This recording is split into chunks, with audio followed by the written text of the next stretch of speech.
Hi everyone and welcome to the Remain Indoors podcast, where we give you hot takes on current affairs, have a grumble when required, and talk about the ways we're keeping ourselves entertained by remaining indoors.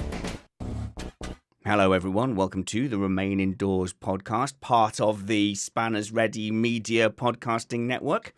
I don't know, I just completely made that up, but we've got loads of other shows as well. If you enjoy this, why not check out Missed Apex F1 podcast, Missed Apex iRacing podcast. Go ahead and subscribe to our Missed Apex W Series podcast, as well as Spanners 90s Radio. And go and check out Matt's written work that he's been doing over at Reddit as well. We'll have links to all of that below. And I've actually got a live Matt Trumpets with me. Trumpets. How's it going, Matt? I'm quite live, in fact, which is delightful once you get to be my age. Well, the alternative to being your age and old, isn't it? That's what my mum always said. I'd mock her for being older, and she'd say, the alternative is much worse. Yes, this is 100% true. Although, and you caught a piece of this as we were doing our pre-show, my wife keeps punching my vaccine ticket. She keeps, punching you in the arm? No, literally, it's like, I have to go run an errand, but I need to go inside a place. So do you want to come with me and go in because now you're not at risk, but I am? Or should I risk my life to buy groceries? No, you tell me. I know you're probably busy anyway, so I'll just do it. Because you've got the superpowers, because you've been double jabbed and you're done now. You're definitely immune. Well, as of this Sunday, I think it's a 2-week buildup from your second jab to be peak antibody. But even after the first one, you're much more protected. Well, why are we sitting here going, well, I think, well, I reckon, when we've got like a professional scientist on the show? We've got Dr. Andrew Holding joining us. Hello, Andrew. Hello. How immune is Matt now? He's had 2. Can he just basically go and lick lampposts now? I wouldn't. He's not immune to everything that's ever been come across. I wouldn't suggest he, starts, I don't know, eating food off the sidewalk or something. Yeah. I mean, it's interesting because now we have a lot of countries that have gone quite a long way with vaccinating. We are starting to get really good data on how all these work, and they all work really well. It depends, I suppose, whether you want to talk about not getting the disease at all and not having symptoms that kill you. So my assumption was that the point of getting everyone immunized was not about the individual. It was about just stopping the spread so that we can kind of get back to normal, and then it will kind of fade out. So Matt should really behave as if he didn't have the vaccination. Well, certainly there's a real issue at this point where we have sort of middling levels of people vaccinated, that this is where we're really at risk of getting resistance to the vaccine, because we have a population of people who are making virus, not necessarily intentionally, but if you didn't have any of the isolation, there'd be loads of virus would be in the community. And every time they come near a vaccinated person, which if it's only half of people, that's quite often, then you're basically going to wait for the one virus that randomly by chance gets a mutation that lets it get into that vaccinated person. And so at the moment, we really want to keep vaccinated people away from people with the virus. So I want to ask, because there has been lots of talk of variants. Those are mutations too, but you're talking about something slightly separate, aren't you?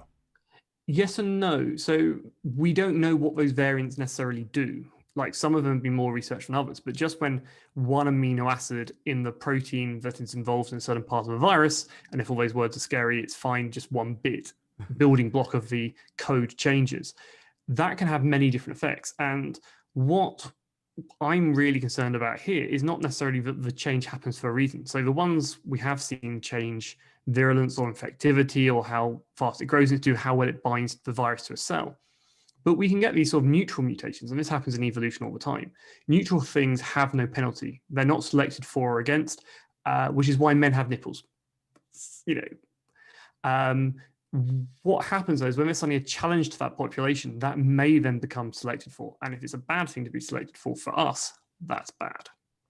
Right. So I guess the question I'm asking is, or seem to be concerned about the effect of a partially vaccinated population and what that does to the virus, but that even with an unvaccinated population or fully vaccinated population, over time, the virus will change on its own, basically. Yes. The reason why unvaccinated and heavily vaccinated are less of a worry is if you have no one vaccinated, you don't have a vaccine, so vaccine escape can't be a thing. And there's no selective pressure. That is what evolution needs. You need that pressure to make the thing that has the mutation to grow more.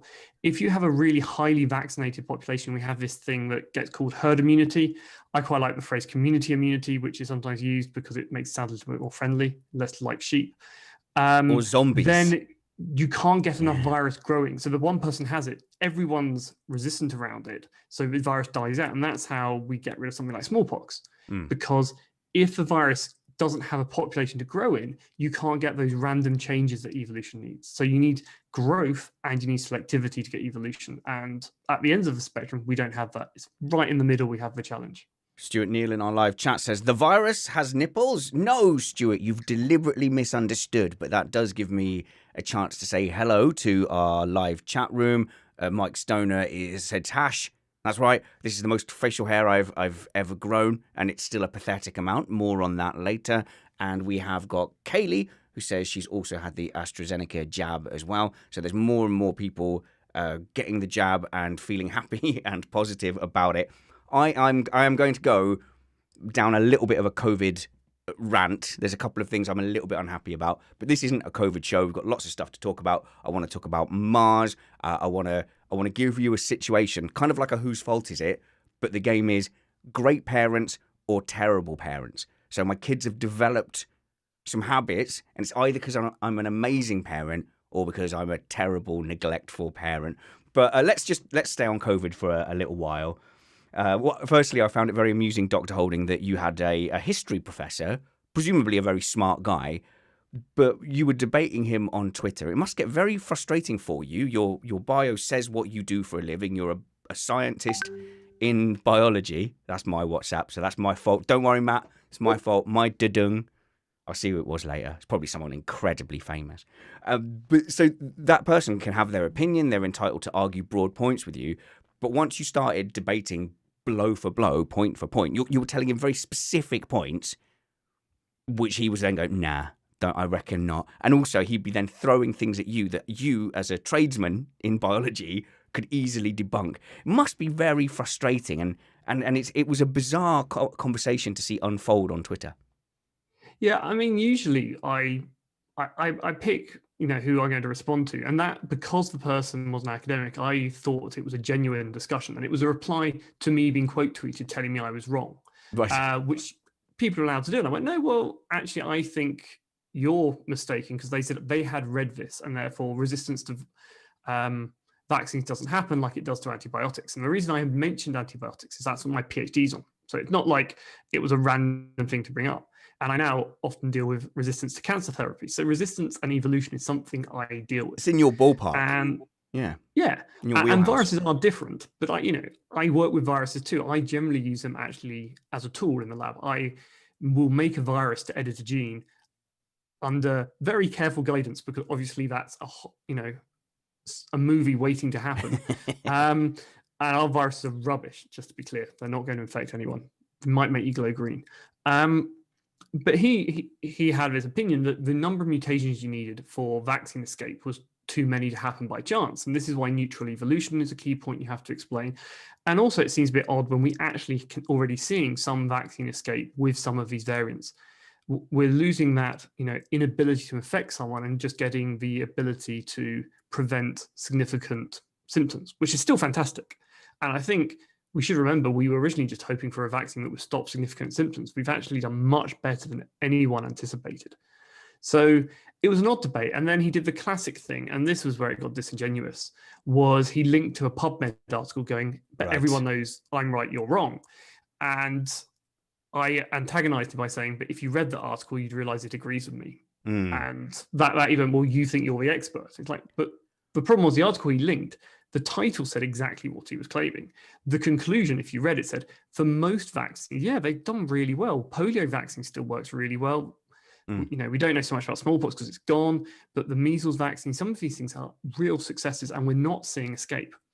However, it then listed everyone that had escaped, said why we should be really careful. Like, we know flu escapes vaccines all the time.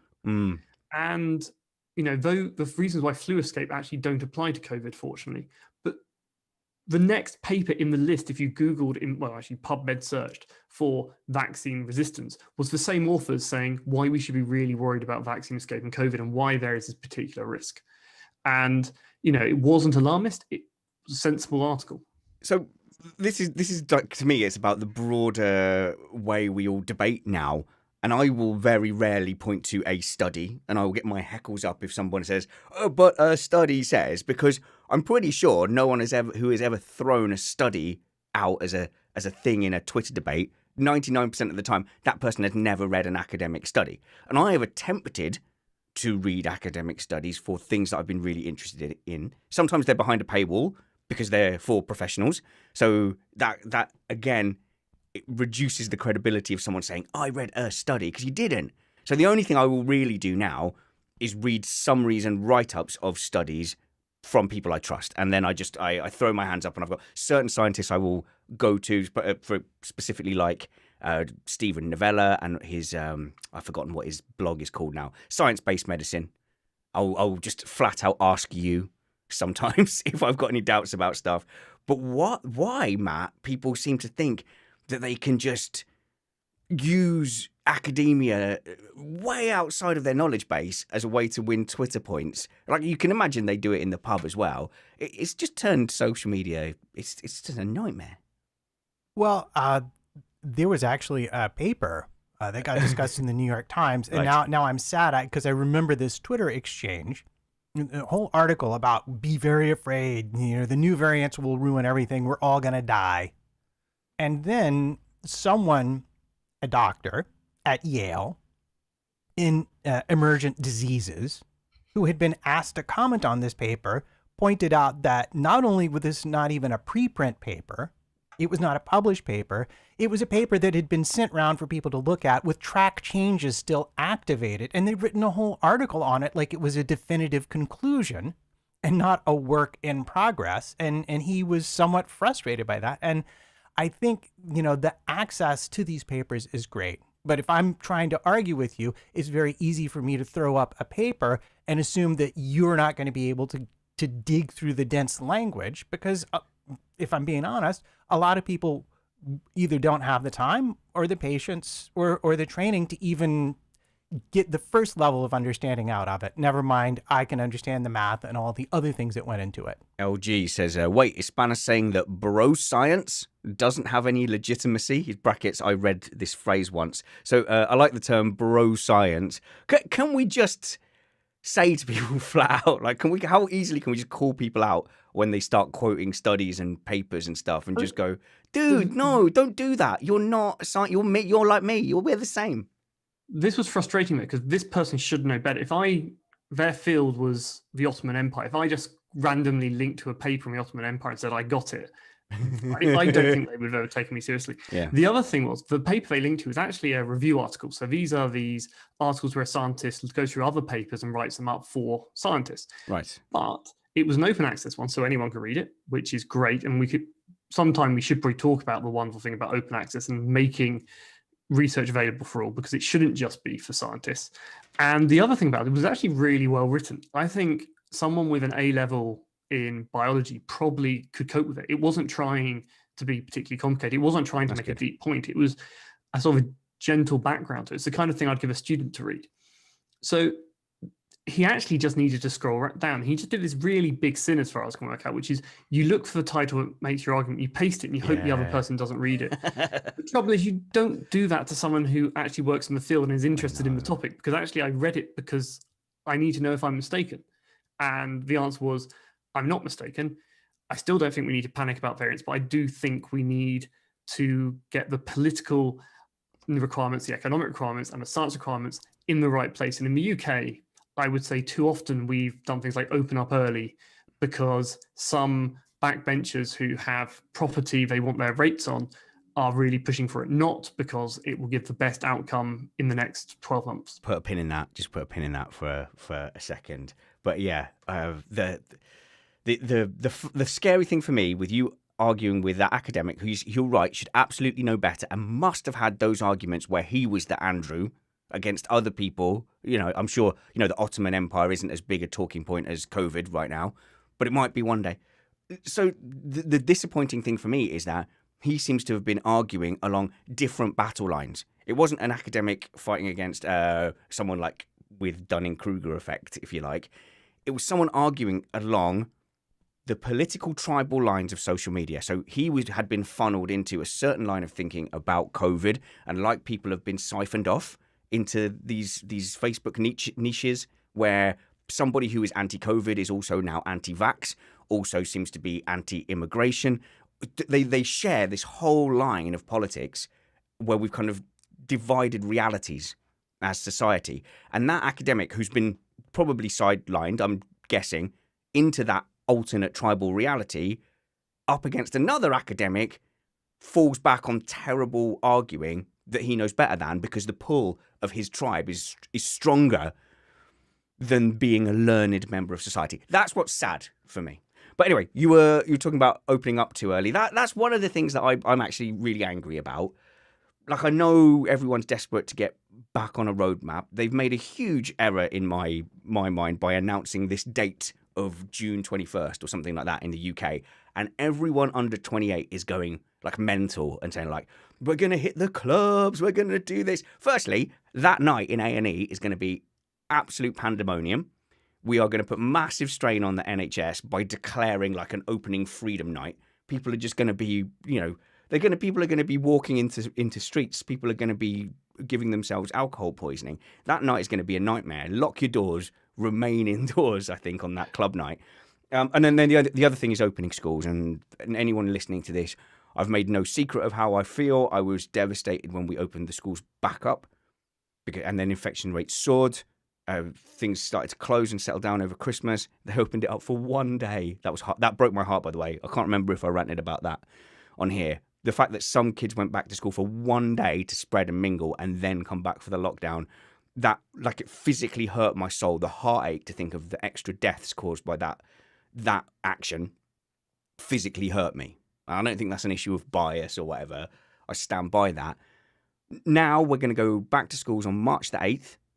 So, all right, look, we've had this argument before in September. I think we know what's going to happen. We've now got a fight between vaccination numbers and the rise that will happen from March 8th, Matt. So look, we can time it out. By the beginning of April, big spike in infections, death rate starts to rise. We're nowhere near community immunity by April. And yet we're so close. Where we are is exactly what I think Dr. Andrew was talking about. If I understood him correctly at the top of the show, we're in this frightening place where people are vaccinated, but not enough people are vaccinated. And we're about to let everybody go out and mix. I mean, like here in New York, they open middle schools today. They're talking about open high schools. Restaurants are opening. Movie theaters are opening.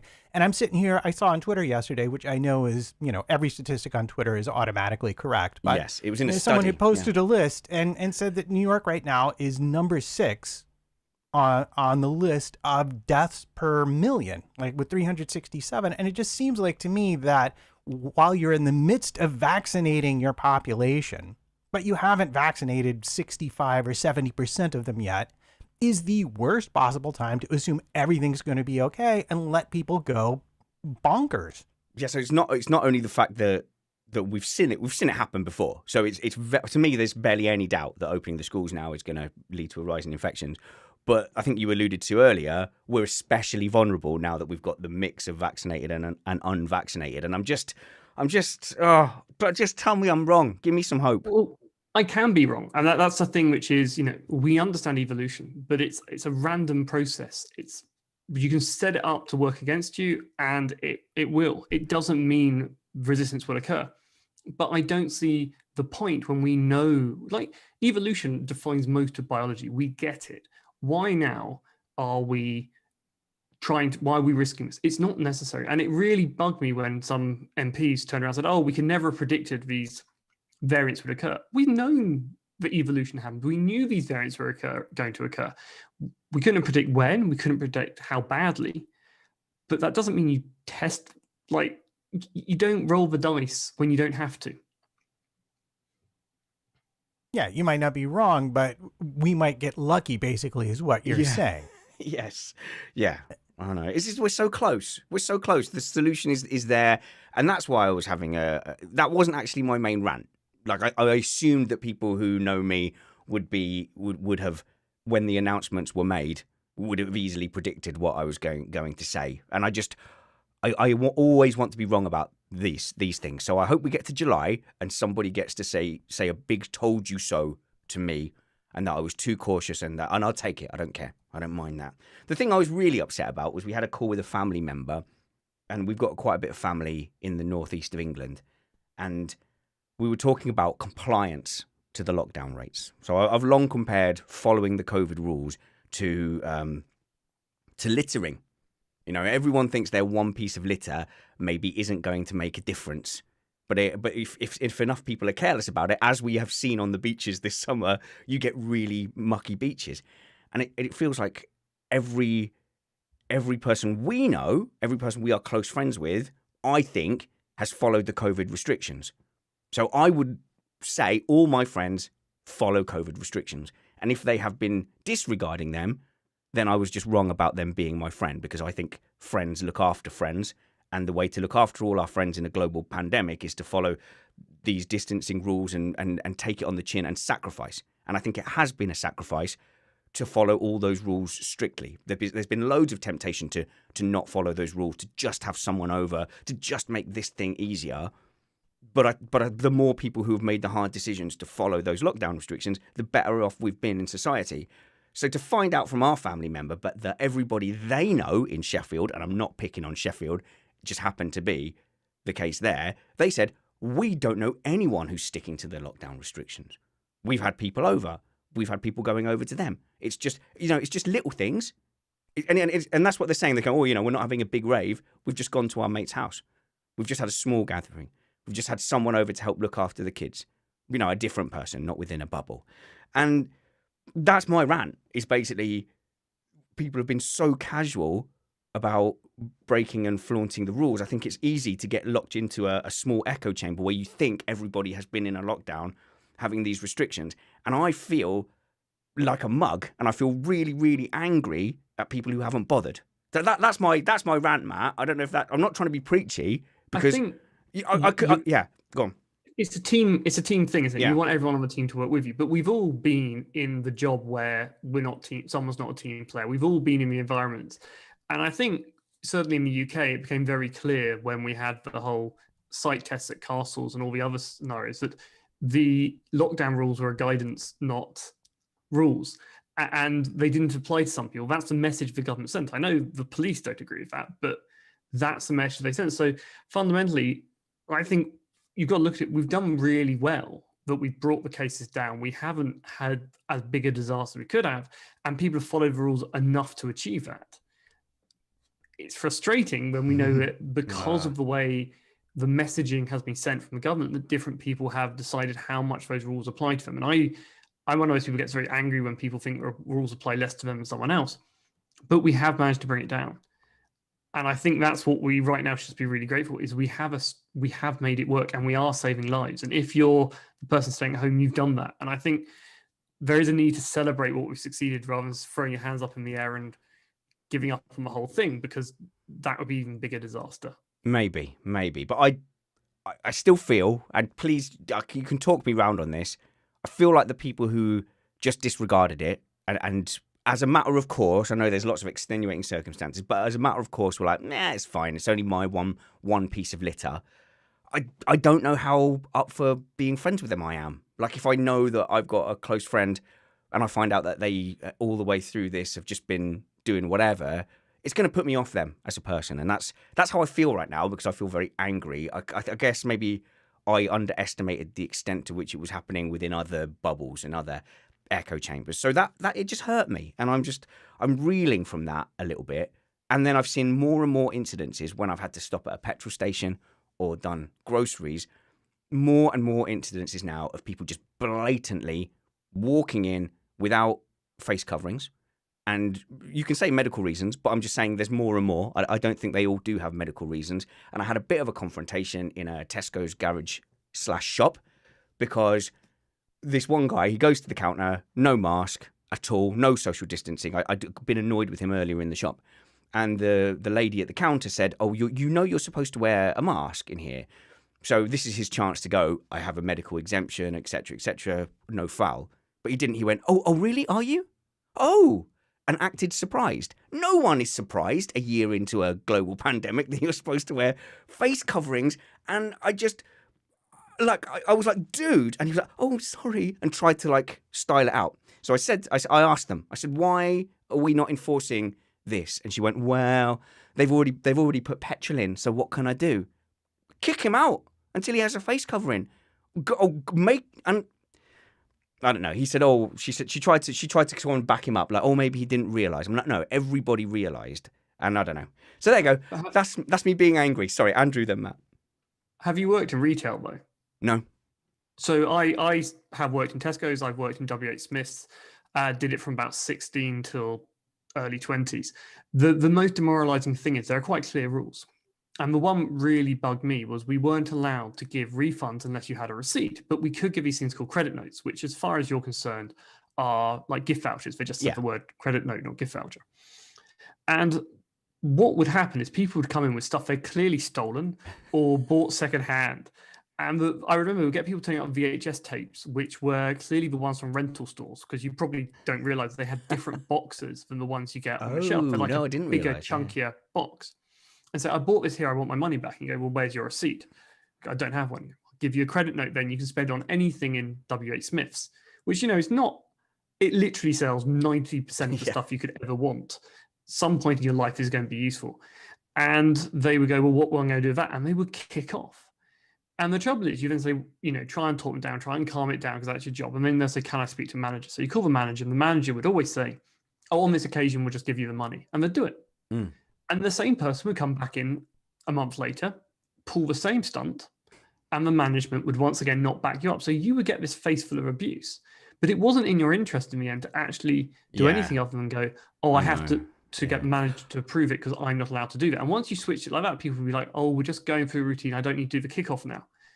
There was no benefit to me standing up and following the rules because there wasn't managerial support. And I suspect that poor person at the petrol station, there isn't even a manager in the petrol station. Probably not. You're right. Back them up. No, okay, and your point is well taken that my frustration at the clerk, Matt, I'm speaking American for you, was probably misplaced. I'm happy to accept that, but I've reached my tipping point with people like this. Yeah, this is reminding me of about 9 different stories, so I'm just going to tell them all now. But I'm going to start with where you were, which is I used to work in a bar, and the owners flat out told me if anyone ever robs it, give them all the money. Don't put up any fuss at all. Give them anything they want, and just let them walk out, please. So I think if you were in a retail position, you're incredibly, incredibly vulnerable. Yeah. Now, one of the things that I've seen stores do is that they'll put someone at the front, and if they see someone without a mask, they say, oh, here, have a free mask. Yeah. For our store. Of course, that takes resources also, but yeah. And I think that's really clever. And there was an amusing story about someone who started to kick off about their freedoms. And as it happened, the person handing out the masks was a former service member who'd fought in Iraq. And he just lifted up his jeans and said, see those boots with the dog tags attached? I don't think you want to be talking to me about fighting for freedoms right now. And that was kind of the end of the argument. But it also reminds me of, I was on the subway one time, and this guy got on late, like 10, 11 o'clock at night, and started smoking. He's like, oh, is that illegal? And everyone in the train was like, yes. Yeah. He's like, oh, I don't know if it's illegal or not. I am skeptical of you. And so a very large person got up and walked over to him and just simply grabbed the cigarette and put it out and said, there you go, son. Ugh. Which I enjoyed very much. It was a moment of pure New York enjoyment right there. Okay. Thank you for letting me have my rant. Sorry about that. And I like to think that all the people listening and all the people here would share some of that frustration. And I also share the frustration of the people rattling like caged animals, raring to get out, and the people going a bit mad and going a bit peculiar. I have sympathy for that. I know what it's like. I have been on a few occasions in my life, out in the middle of nowhere and felt very claustrophobic. For example, a military tour where you have no restrictions, you have no freedoms. You are, in a very limited routine, and you can go mad. It's a grind. It's difficult. It's tough. And I'm really proud of the people who've done their best to get through it and to get through it in the right way. So hats off to you lot. And like Andrew says, you people are part of my team.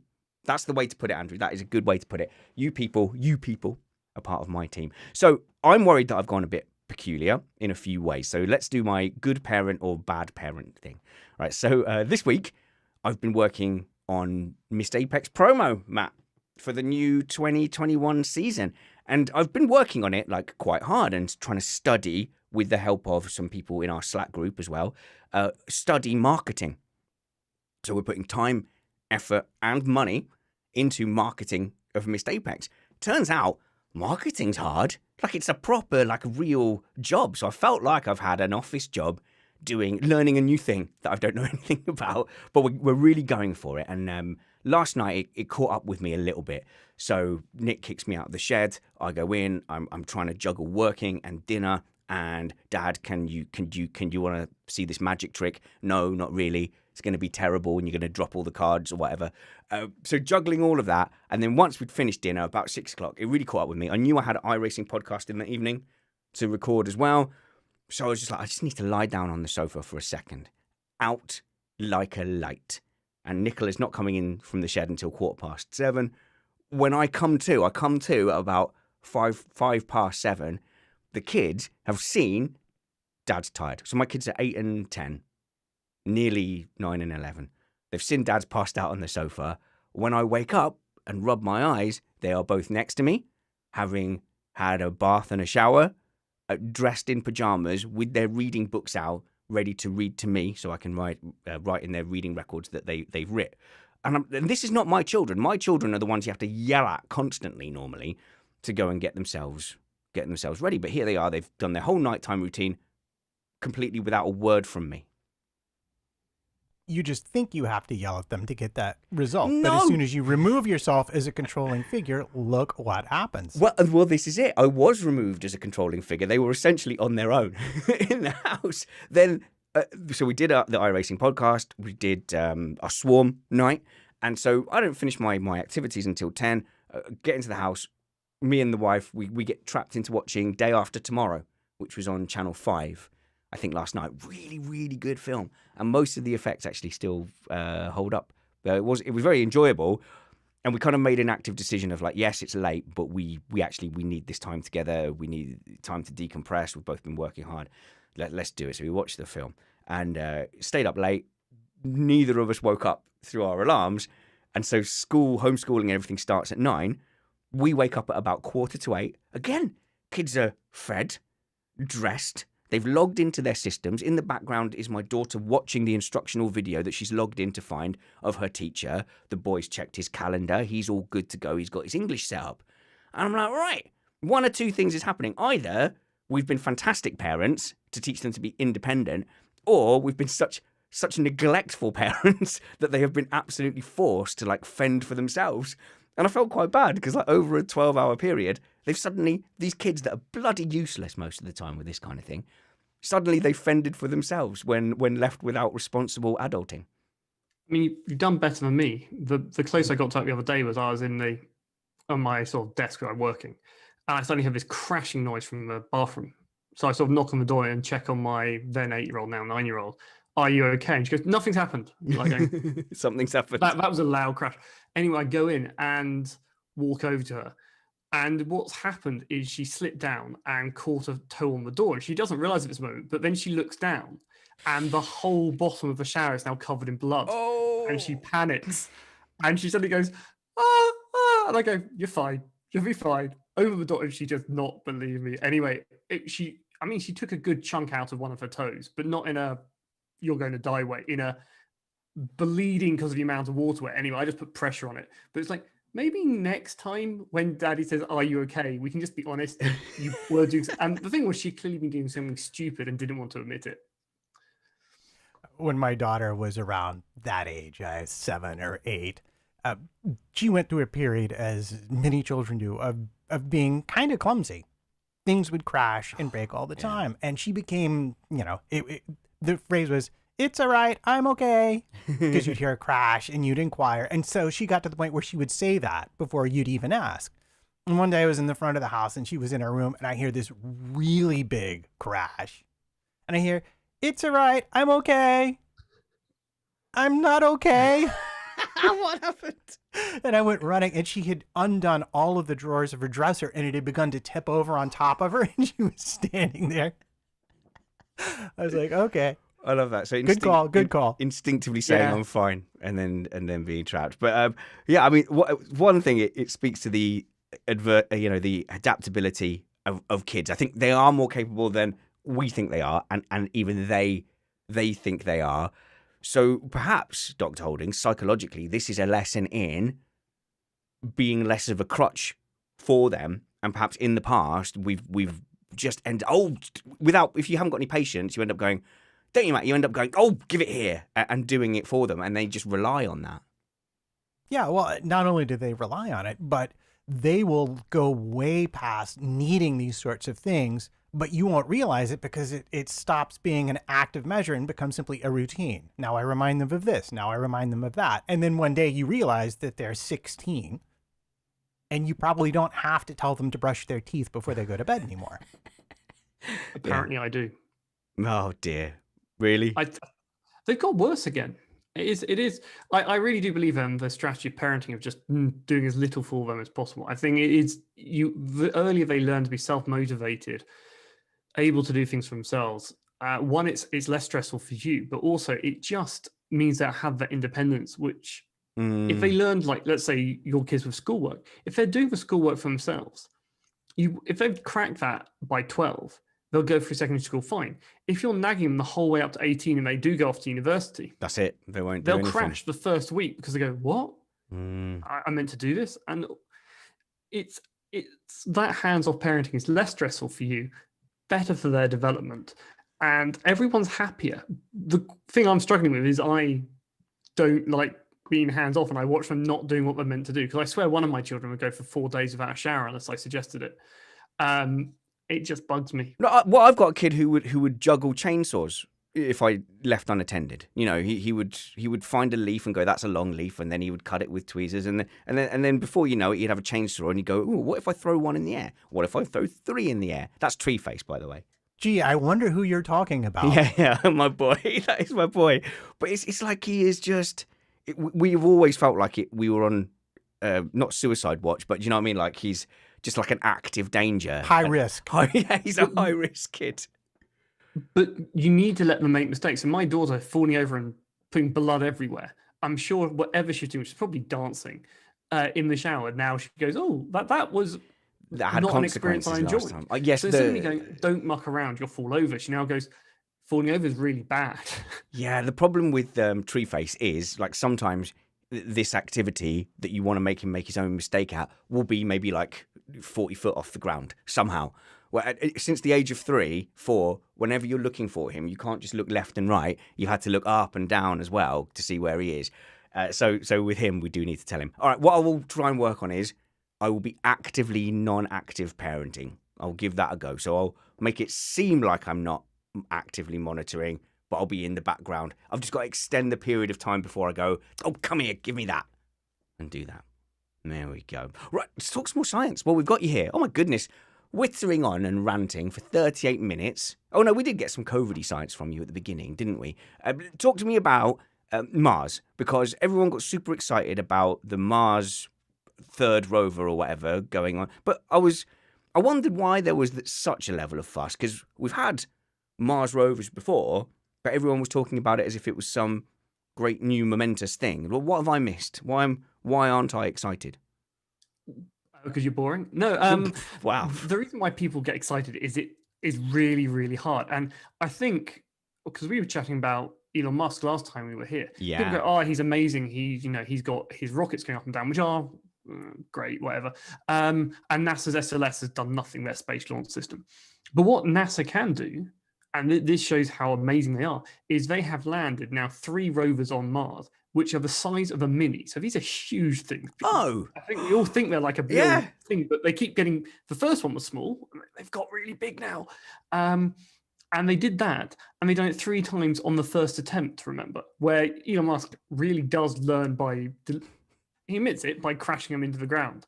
And I think you've got to realize how amazing that is. And the other thing is, remember, no one's ever, until they've just released a video of it, ever seen what it's like to land on Mars till last week, because they never filmed it before. The atmosphere of Mars is rubbish, so parachutes don't really work, which is why they've stopped using it for most of the descent. For the early bit, they have a 70-meter parachute that they get rid of.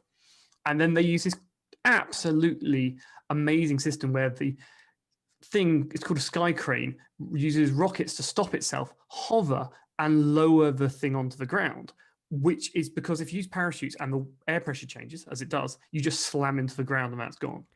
And the other thing is, because you're so far away and the speed of light is rubbish when you start to get to these distances, the whole thing has to do it on the fly. So there's a computer looking at the ground, trying to work out where to land, navigate this thing and land it. And this computer has to be running on 20-year-old computing hardware, because the hardware has to be radiation proofed. So when it's in space, it will get trashed if they put in like whatever's in your mobile phone, because all the little junctions inside it are too small. So all these things worked first time. And that is like, I do scientific experiments all the time. They don't work first time. The idea of getting something across the solar system onto a planet, and the planet was where you expected it to be on the right day of the week, it is incredible what these people have achieved. And this is what NASA do really, really well. So Lucas in the chat says, don't forget NASA put a code on the parachute that says dare mighty things, which, yeah, I think that's better than putting a car in space, if you ask me. But as someone whose brother-in-law has worked as a contractor for NASA for quite some time, Musk was given lots of government money and a big chunk of NASA to do what he's done. And then he made it look like it was all just him. And so I have a personal like family bone to pick with people who make that assumption about him. The achievements are the achievements. No one's going to argue with that. But all that stuff used to be in-house at NASA, and over the years, the government has pieced it out to private contractors and sold off bits and pieces of the engineering marvel and the technology marvel that really should belong to all of the people in the United States. And yeah, go on, Andrew. I think that the real sadness is that NASA has been doing great stuff. As you say, this is the 3rd big rover they put on Mars. They've landed things and got things to various parts of the solar system, which absolutely the challenge in doing it, as I say, because the planet, if you're going for 3 months, all the planets are moved by the time you get there. Whereas what Elon Musk has done is literally take off and land. Now, had NASA had been given the objective to do that and been put the resources into it, they would have done it. What's happened is the Space Launch System is one small part of NASA that has stagnated, basically for political reasons, to keep people employed. And as Matt says, they've given it, what SpaceX did was give them an excuse to send the money somewhere else. And people like it. And it doesn't mean SpaceX isn't great in making reusable rockets, but they're not doing the hard stuff. And I think it'll be interesting to see when we get there, will Elon Musk actually be able to land on Mars first time? So what I'd be interested, if you've got that contact, Matt, which I didn't realize, is to ask your brother-in-law if this is correct. So I got the feeling and had heard stuff about, say, the International Space Station, where NASA wanted that. There was a desire to move that away from a public asset and into private hands. So all future space stations to be run by private corporations and entities. So assuming you don't know anything about that now, I would love it if you could ask him that question. Interesting what you said about the design philosophies. Obviously, I've come from an engineering background working for a defense firm, and there was always a bit of a fight between the two philosophies of design it to death using evidence and manpower and put a lot of it front end, and then come up with a good working product that's been trialed and then put that in the field, versus the Elon Musk method, which is just build a thing, see what it does. The Elon Musk method works really, really well when you can do things relatively cheap, up to orbit and down again. You know, these spaceships he's pumping out very quickly. Some of the technology he's got's fantastic.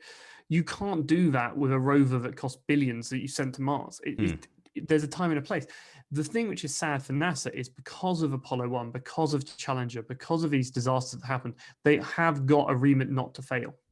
So Right. NASA can never use this and unless they change that public perception. And it is fair enough, NASA did kill people, and that's never a great thing to have on your record. But Musk has this advantage that he doesn't need to put a pilot in it yet. And when he has put people in it, he can do it after he's taken all the risks. But I think it's also worth it. People don't get excited that the European Space Agency did build a vehicle that went to the International Space Station, was able to restock it and fly back completely automated. No one got excited by it. Okay, it couldn't do the cool double rocket landings that Musk does, and they are like on every level, they are amazing. But they did 6 missions and they were done because that was what they contracted to do. And that module is the module that they're going to use to get to the moon, because it's basically a remake of the Apollo command module. Why don't they get the people on the ISS, on the International Space Station, to just order a bunch of stuff from Amazon and just get Amazon to just find a solution to get it up there, and we'll use that in future? That Jeff Bezos has his Blue Origin space company. No. So Blue Origin's a competitor to SpaceX, didn't get all the NASA contracts. I think they got quite upset about this. The shape of his thing, so they can take off and land, just like SpaceX. Don't know if they made one to orbit yet. The shape of them is very masculine. Right. Let's say that. Okay. Yeah. I've seen those. We saw those, Matt. I'm sure we were sharing them in the Dad Hub group. Yes, they were. They were quite a thing. They were quite a thing. Adam Rosales said to add the movie The Martian to your watch list. I liked it, actually. I liked the movie The Martian with Good Will Hunting guy. Matt Damon. Matt Damon. That was it on it, and that was really good. I liked how I think I may have read the book first, and by read I mean audiobook. But I just loved the methodical way that he had to just survive day by day.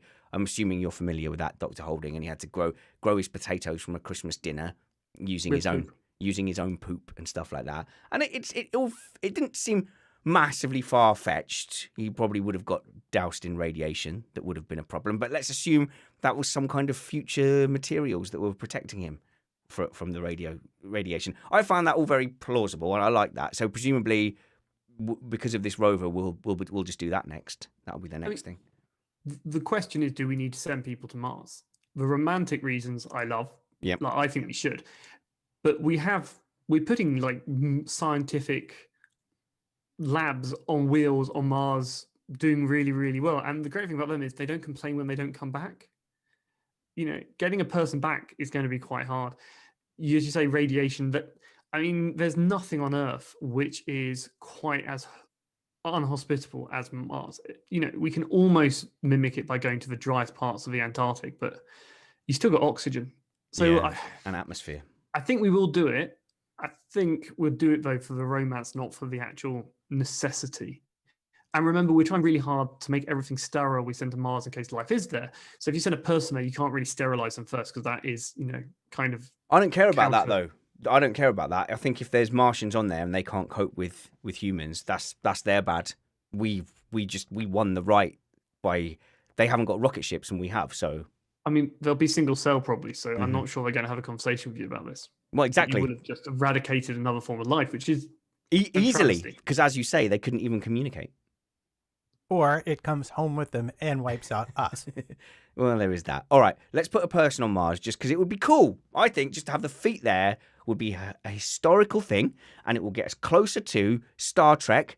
Because when I grew up, I was raised to believe from the documentary Star Trek that in the future there would be spaceships flying around with Russians and French people and Americans and Brits all together, a united Earth with common goals. And I think landing on Mars will bring us closer to that. And that's what I want. I want one world, baby, one world. There's a comment in the chat here asking me about the brain chip. This is from Michael Holdgate. Oh, cool. Let's end on this that. Is Elon Musk wants to make a chip in your brain that, I don't know, uploads your consciousness. It does it. So what are my thoughts on it? When he released that, I think he released a job advert, and I may be misremembering, but this is how it was received, which basically said is, everyone who does every neurobiologist, everyone working in experimental psychology, anyone who's ever done any studying of the brain is an idiot. They're simple. We just need really good engineers and we'll crack the problem, which just exploded all these people who have spent years and years and years understanding neurons and getting, it isn't like a wiring diagram. That isn't what you are. They should have just tried harder, clearly. Well, he thinks he can crack it the way he cracked SpaceX, and he cracked SpaceX by hiring great engineers. You're not going to crack the brain by hiring great engineers. I actually had this conversation with my kids the other day on a walk, and like I'm more than happy to be robot cyborg brain, like to very slowly transfer myself, as long as it's bit by bit, so it's so slowly that I don't notice it, so that eventually my consciousness is just in a robot brain, and then as the bits of me start falling off, replace it with like a robot arm or like a pump in. Like I'm fine. Like I'll go full robot. I don't care. If that's what it takes to have me still here in 1,000 years, and that's how long it'll take for me to achieve my aim of being the biggest ever podcaster in the world, then I'll do it. Robot spanners. I'm happy. Can I? Is there like a Kickstarter where I could sign up? Or? I mean, sign up to Musk. He's trying to do it. All right, man. I volunteer. Stick a small, like some RAM. How much RAM does how much memory does my brain have? Do we know? Do we have a figure? That's a really good question, isn't it? Is it like a terabyte, or is it like even more than that? I mean, it's complicated because it's not the same. Like, what you really need to do is get to someone who works on neurobiology, because it's one of those fields like the immune system, which you cannot bluff your way through. You can kind of understand rockets. You can kind of give an entry level. Doesn't mean I can build rockets, but when people say, "Oh, it's not rocket science," there's rocket science, and then there's neurons, and then there's the immune system, which are so complicated. Neurons themselves, I can kind of understand how one kind of works, but when you get something like the brain, it's incredible. Yeah, but you know people like that, so go and just ring up like your mate and be like, Derek, we need to know this. What's the equivalent hard drive space of the brain? I'm sure that's got to be a good mission for next time. Come on, you can do it. Dr. Andrew Holding, you are at Andrew Holding on Twitter because you won't use the doctor. But if you search Dr. Andrew Holding, you'll find him, and pictures of people called Andrew Holding Fish. That's a thing you'll find as well. And look for Andrew Holding on Twitch as well for your gaming streams. Thank you very much for your time, Dr. Holding. No worries, thank you. And Matt at MattPT55 on Twitter as well. I'll follow his wife at A Weaver Writes, so you can buy her books for your entertainment. And for your freedoms, the iRace. Oh yes, because you're occupying your partner so that you can do a bunch of iRacing. Oh, I never got to my door story. For next week, I will tell you how fixing a door has improved my prospects at iRacing. But we're going to get out of here for now because I get kicked out at 4:00 on the spot. So look in the show notes below for the links to all our other shows, Spanners 90s Radio, Missed Apex iRacing, Missed Apex W Series, Missed Apex F1, all those good things, and where to follow us on social media. Until next time, work hard, be kind, and have fun. Oh, if you're into gardening, I do a gardening show, believe it or not. A BBC one at that, BBC Radio Cambridgeshire. Find me there Sundays at 10:00. Now, you can go outdoors for gardening, but that's it. For everything else, remain indoors.